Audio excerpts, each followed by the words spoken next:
Hi, in this video, I want to discuss a topic that comes up in almost every transaction I have, both for buyers and for sellers, and that's option periods and option fees. It's something that most people don't understand, but I believe that it's one of the most important parts of every real estate transaction. First, what is an option period and why is it important?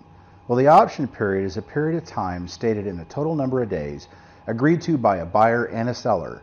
During this time, the buyer can terminate the purchase contract for any reason at all, and it's critical for everyone to understand that the buyer has no obligation to explain their reason or to give any reason whatsoever. So why is it important? Well, the option period is important because it gives the buyers time to have the property inspected. An inspection can give the buyer a reasonable, accurate idea of any problems that may be present. So an inspection might uncover any number of issues, such as a cracked foundation, a bad roof, faulty electrical wiring, or any number of things. So once the inspection is done, the buyer will probably be in one of two positions. First, the inspection didn't uncover any problem at all, and the buyer will likely just decide to move forward with the transaction. But what if the inspection did uncover some areas of concern for the buyer? At that point, the buyer can ask the seller to make those repairs as a condition of the sale. And the seller can either say yes or no to that. So then the buyer has another decision to make. Do they want to move forward with the sale?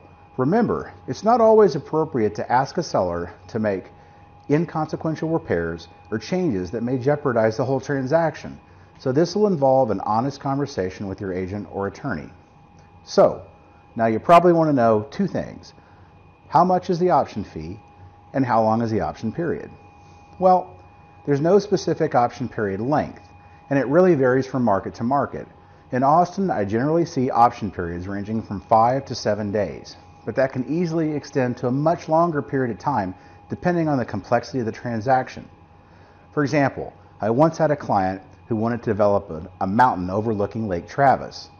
She needed to have feasibility studies, well drilling estimates, estimates for paving an access road, and the time to determine if the city would even allow her to do what she wanted to do with the land she wanted to buy. So in that case, we had a 30-day option. So the length of time really can vary depending on the unique situation. Now you probably want to know how much the option fee should be. Again, it's somewhat regional, and in Austin, my rule of thumb is approximately $250 per $500,000 in value. I might recommend, for example, that a buyer client offer a $250 option fee for a property listing for $500,000. So remember, an option fee is just that. It's a fee. It's not a deposit. The buyer is paying the seller to take their house off the market for a specified period of time.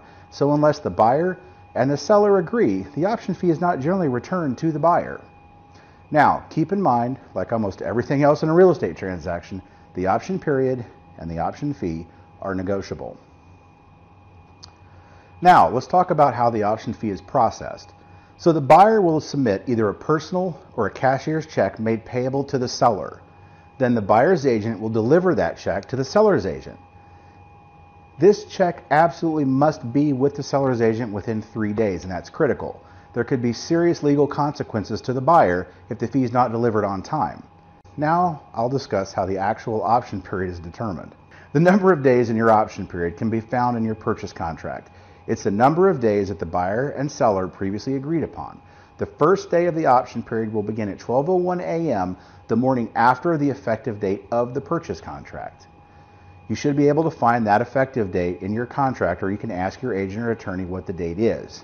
So now your option period will end at 5 p.m. on the last day listed in that contract. So if, for example, you have a contract effective date of the 3rd and a 5-day option period, then your option period will run from 12:01 a.m. on the 4th until 5 p.m. on the 8th.